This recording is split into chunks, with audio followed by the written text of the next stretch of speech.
So good afternoon, and thank you for the survivors that are here to listen to me. I will talk about game monetization in emerging markets and what really works. I will give you some hints because if I will tell you the full story, we will be out of business, so I just give you some hints. One of the things that is interesting is about the language, because emerging markets have different languages, but we'll go through that. First of all, I would like you to know a little bit about TIMWE. TIMWE is a company that started 10 years ago. It started more on the mobile entertainment side, and then started growing into 26 offices and covering more than 80 countries in the world. It's a company that is divided in 3 different areas. This is quite interesting because strategies that work would require more than mobile payments or mobile money. The company is divided in mobile marketing, mobile entertainment, and mobile money. And in fact, one of the things that you have to do when looking at the strategy for countries like Brazil, like Paraguay or others, you have to put in place even mobile marketing strategies, and we'll cover that in a few slides. What is interesting, and for you to understand why do we really understand the emerging markets, is to see the footprint of TIMWE. When TIMWE started in Portugal 10 years ago, immediately saw that the opportunity was not, at least for us, it was not in Europe, it was in other countries like Latin America. And that led us to create an office, and we have a local presence in every and each country in Latin America. Then we moved to the Asia Pacific, to the Middle East, and to Africa. And one of the things that I think is more interesting, and I do not have a study to support this, but from talking to people and to see how the world is dividing, even in terms of content providing, is then when you look at the right side, you still consider the Asia Pacific region and the Middle East, but when you go to the left side, it's curious to see that you start to look at language clusters, Spanish, English, Portuguese. And that's something that you need to consider also. In terms of revenues, TIMWE has been growing double digits for the last 10 years. It has always been profitable, what I think that is interesting because we are in a business that is very competitive. And what is more interesting on that is that allows us to be privately held and to set up successful strategies very quickly. Now we'll go into some data. I thought it was interesting for us to give you a picture about TIMWE. And when preparing the presentation, what is more interesting, we also have seen numbers about virtual goods. I got this number from IB's World. You can see other numbers from Gartner or from others. And I'm here in the presentations, and everybody's talking about the crisis in the freemium, the free-to-play. But I look at the numbers. I see 24.4% growth. Year on year, I don't see a crisis. I see an opportunity. This will require us to do things differently, because probably the competition is more intensive, but the fact is that worldwide, the market is there. And if we have a crisis with 24.4, we should look at the software industry, or even to the retail industry and see sometimes growth of 1–2%.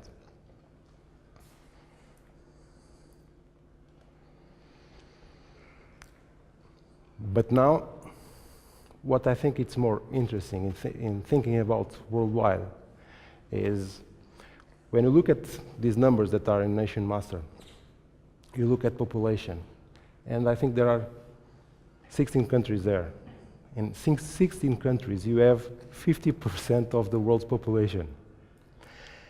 And what is more interesting about this is that, especially in these countries, where the GDP growth is very interesting, is that credit card penetration is very low. But one thing in common and I wasn't able to put in the presentation because I just saw it yesterday, is when you look at the mobile penetration in these countries, it's pretty huge.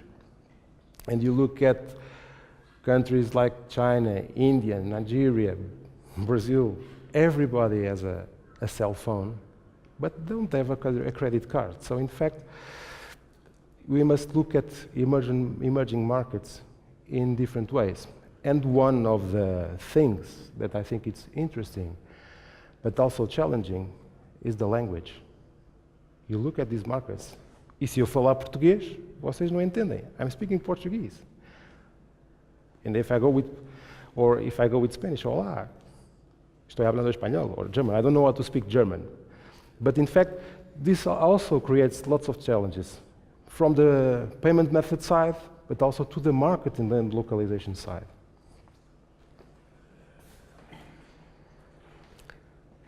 Just to give you another example, because I've showed you a number that is worldwide.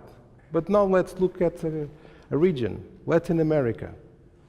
The numbers you get, the growth, 24% year-on-year growth. It's also a pretty interesting number.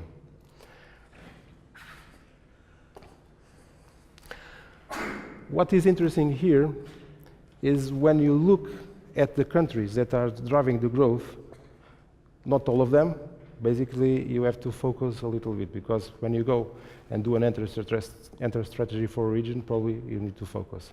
And you're talking about mainly Brazil, Argentina, Mexico, Colombia. These big four usually help you on creating a good entry strategy for Latin America. It's like the same when you look at Middle East. If you look at Saudi, the penetration of mobile phones is one of the highest in the world. So, in fact, you have to think a little bit about your entry strategy. But even in Latin America, same phenomena. Mobile penetration versus credit card penetration, that's the difference. Everyone has a mobile phone, but almost no one has a credit card. And so this starts giving you a hint about what things should you do when trying to monetize content in these countries.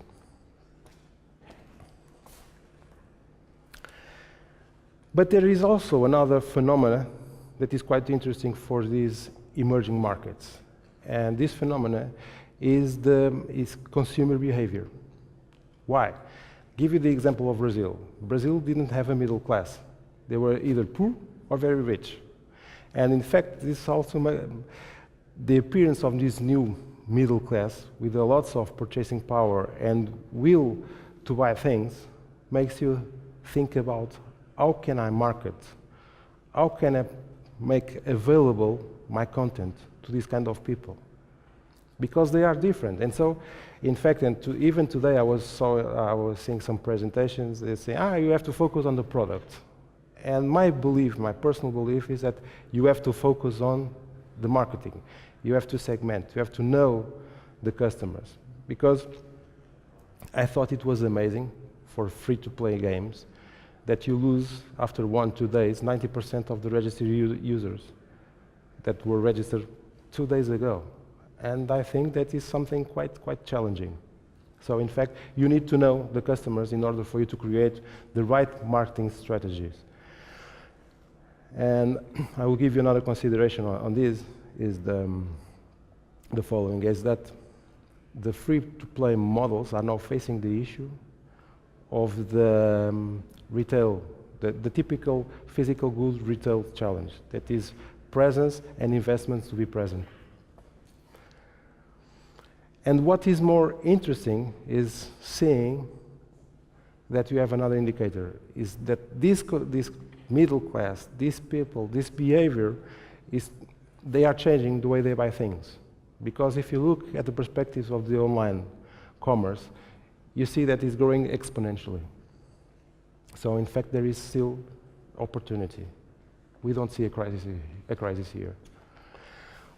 What is more interesting about these figures is that more than 50% of this is going to be made in Brazil.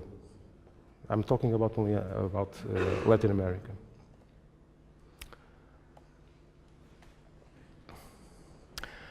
Another thing that is curious is when you look at average value per transaction and the number of users. I'm sorry, but the colors don't really work very well in this projector. Is on the left side you have the average value per transaction. Of course, that credit card, that is the lighter one, is high. In the case of Brazil, you have the boletos, also the boletos bancários and the bank transfer, and carrier billing is very, very small. However, what you see is then when you go to the number of users, carrier billing has much, much more users than the other means of payment. This means that you must have a complete solution for the market, because otherwise you'll be missing quite a number of users. And these figures are from a customer of ours, because we have been tracking the evolution of the payment methods he has, and it is quite stable. But the other figure I have there, the 10 times conversion ratio, it's a number from Nokia. It was from, I think, 2010. It's from their store, home store. And when they started, when they introduced carrier billing, they saw a conversion ratio 10 times higher than the other means of payment. So, in fact, what this means is that you have to put in place all payment methods. And never forget about the ones that are local, because we don't have boleto bancário in other places like in Germany you don't have. It's a thing from Brazil.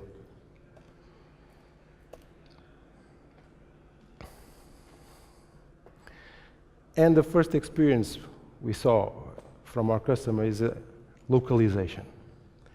This is something very, very important. When you are going to think and linking to what I said to you about the language clusters, Portuguese from Portugal and Portuguese from Brazil are not the same, as the Spanish from Spain is different from the Spanish from Colombia. I'll give you just an example. You wouldn't understand, but you will perceive that the words are different. Example, in Portuguese for hostess, the girls that are in the plane. In Portugal we say hospedeira. In Brazil, aeromoça. Totally different. So it's something you have to take in consideration.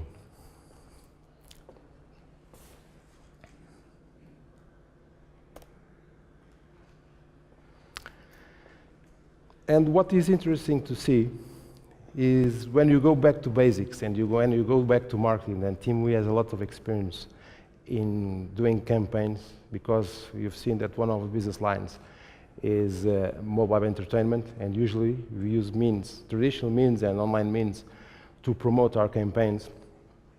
You can see, and this is in the books, but we prove it in the reality, that you have a channel that costs you a lot in terms of investment, but the cost per user is pretty low, but also the returns are high. That's using television. When you go to the offline, the cost of acquisition is much more higher, even though sometimes it looks cheaper. So in fact, what this means is that you have to put in place a marketing strategy using several media to promote your product.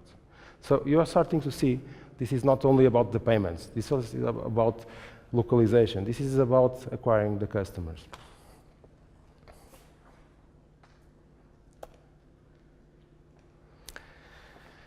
And then, from what we have been seeing here today, we have to talk about retention. You cannot lose 80% of the registered users in 2 days. You have to take care of those users. You have to look after them as a community. We have a pretty good example of customers that are in Brazil. When they create the community effect, the retention is much more higher and allows you to create a customer with bigger ARPUs and with a lifetime value that is pretty much higher.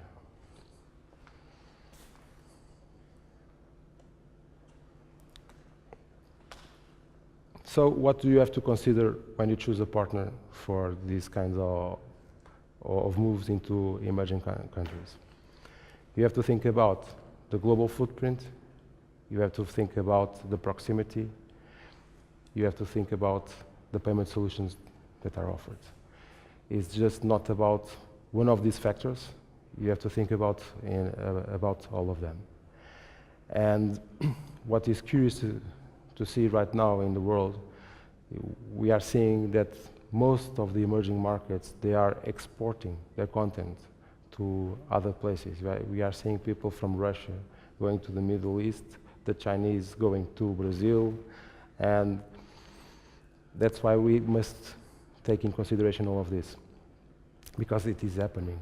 It's not only about people that are in one region providing services to one region. Really, the world is turning really global. And thank you.